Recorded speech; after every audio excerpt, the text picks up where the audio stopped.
Hey, what's up, Trips? Go ahead.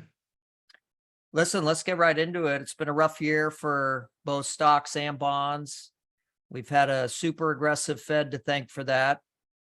Clearly, they're raising rates to control inflation, which can be argued they had a pretty strong hand in fueling that. But that's not the point of today. Today is to actually deliver a little bit of good news for those with short-term savings, emergency fund, cash reserve. So, we've been talking for years with super low interest rates about T.I.N.A. There is no alternative, right? Interest rates were so low, was pushing people into more aggressive asset classes. And today we're coining the term T.I.A.R.A. There is a reasonable alternative, right? So why don't you kick us off? Let's talk about it. I think, for a variety of reasons, people are holding onto cash, whether that's reserves for their business, personal emergency fund, a cash reserve that we're managing for someone. And the bright spot in all of the turmoil this year is that interest rates have been pushed up. And just as a quick recap of what's been going on, if we look back at where the interest rate environment has been for the last 12 years, we had this spot coming out of the financial crisis where we just went into emergency interest rate mode. The Fed pushed interest rates down to zero. And that was healthy for the economy, but basically punished anybody who was a saver and sitting in cash. We started to reverse course, and things were back on track. The Fed was raising interest rates, trying to slow the economy down, and then COVID hit, and we got back to this emergency interest rate environment of 0%. And banks responded. They decided, hey, we're not going to pay any interest to savers if we, in turn, aren't earning interest on our reserves. This year has really reversed course and made things really messy for people. We went from zero up to this range of 3%, 3.25% in a hurry. And 9 months to be exact. Yeah, five drastic rate increases over a 9-month period. Yeah, it's actually less than that. I think that the first hike wasn't even until March. So it's really been over 6 months. And they've indicated that they're going to continue. So if we look at some projections of where the market thinks interest rates are going to ultimately end up at, we can just take a piece from our monthly client commentary and see that projected out in February, the Fed is projected to go from our current 3 to 3.25% range to land anywhere between 4.25 to 4.75%. And so we've still got a long road to go on the projected interest rate increases that the Fed's going to roll out. The really interesting thing about how all of this works is that the market tends to price these things in ahead of time. So if we look at what's called a Treasury yield curve, going anywhere from short-term Treasury securities to long-term Treasury securities, we can see that the gray line is where we were at the end of last year, and the blue line is where we're at as of today. We've gone from short-term 0 to 1 year treasuries earning basically zero to anywhere between 3 and 4.2%. So the market's already priced in a lot of the anticipated treasury moves in the future. The interesting thing is that banks haven't really responded and started paying their their customers. If we look at some national averages, checking accounts are still paying basically zero, and savings accounts aren't much better. You might think that CDs are paying more. It's a lot of the same story. You would have to lock up your money for 2 years to earn 0.64%, which isn't very appealing at all. Why do you think banks haven't kept up, particularly on the CD side, right? I guess it's informative, to keep in mind that banks make their money on spreads, right? They loan it out at a certain rate and then pay their depositors a lower rate, and then they earn the spread. So is that part of it, or why do you think that hasn't been reflected at someone's neighborhood bank? I think it's a combination of, hey, things were bad for a long time. Let's earn some spread for a while we can. And then they're just betting on inertia. People tend to stay in place. They tend to not shop around. And if we look at some online savings options, this is just a monthly survey that a website called NerdWallet does. Huge difference. Huge. You can go from earning that 0.17% on your savings to anywhere between 1.25% to 3%. Just by shopping around and moving your money from your low yielding savings account to a online savings. And I know that a lot of our clients have already taken advantage of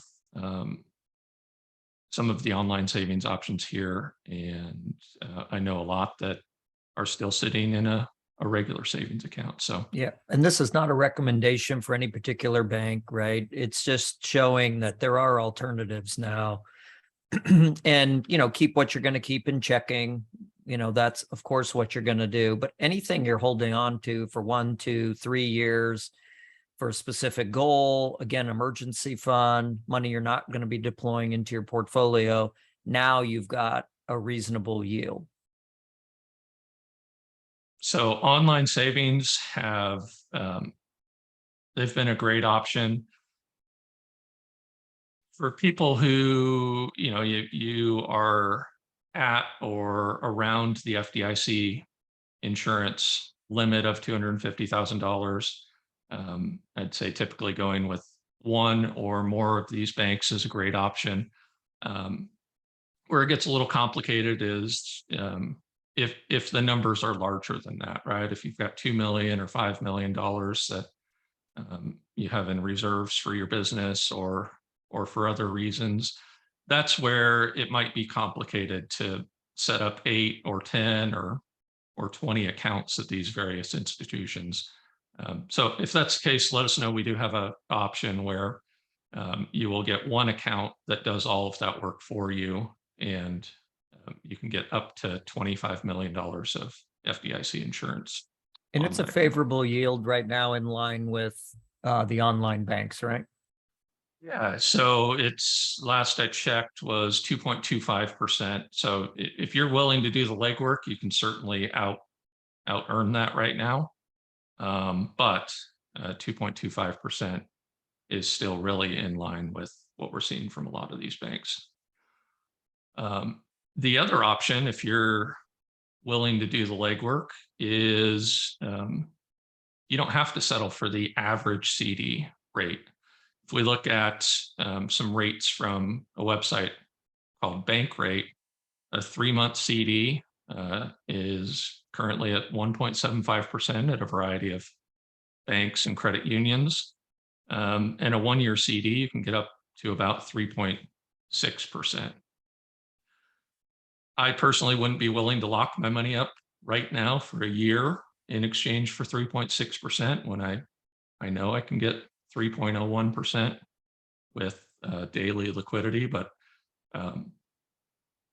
if your time horizon matches that 1 year, then it may make sense to pick up a little bit of yield. And then the other option that we're seeing, and we're using this a lot, is what's called a purchased money market fund, where instead of holding your money at a bank, you can invest in a money market fund.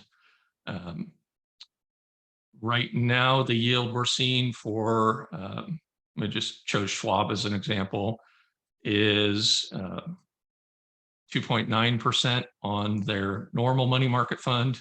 And if you're putting $1 million or more in, the current yield is 3.05%.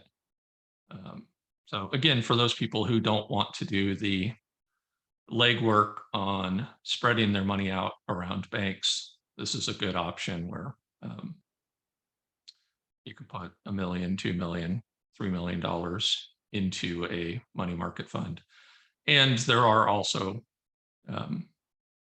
municipal options where if you're in a high tax bracket, it may make sense to take a lower yield, but have that income be tax-free.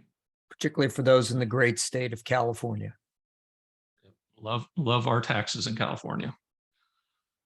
And then the last option, which I don't know it's getting talked about a lot, is if we look at the Treasury yield curve that we were looking at before, there are some pretty attractive yields in the Treasury market.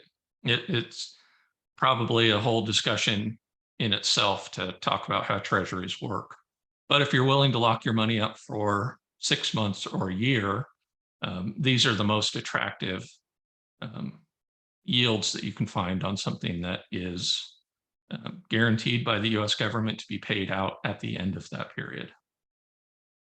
And I think the difference here is you're owning a bond, so you have some principal fluctuation. If rates continue to go up, you'll see some depreciation on your bond until it matures, right, at face value. And that's different than what you were talking about with an online savings or a money market where, you know, the value is steady and you're getting that rate. Here you are at least taking on a little bit of principal risk in between. Yeah, so the big key here is if you want to get out 5 months into a 6-month Treasury, you don't know that you're going to get all of your money back at that point. You have to sell it to someone else, as opposed to a 6-month CD where you may just give up some of your interest by getting out of the CD early. So it's a great option if you can match the time frame up with your needs. Fantastic. What a great rundown. So key takeaways. Yes, it's been a rough year because the Fed is raising rates to slow the economy, to hopefully slow inflation. They'll probably do that until they slow inflation or they break something. My bet is on breaking something. But then, we get back to hopefully they don't have to go to zero again, right? And so while we're in this higher rate, I mean, 3% feels like 1,000,000% given where we've been in cash for so long, right? So now there is a reasonable alternative to just sitting in your checking account and earning zero for your short-term reserve. So if anybody has any questions, please reach out to either Trips or I, and we'll be happy to chat about it.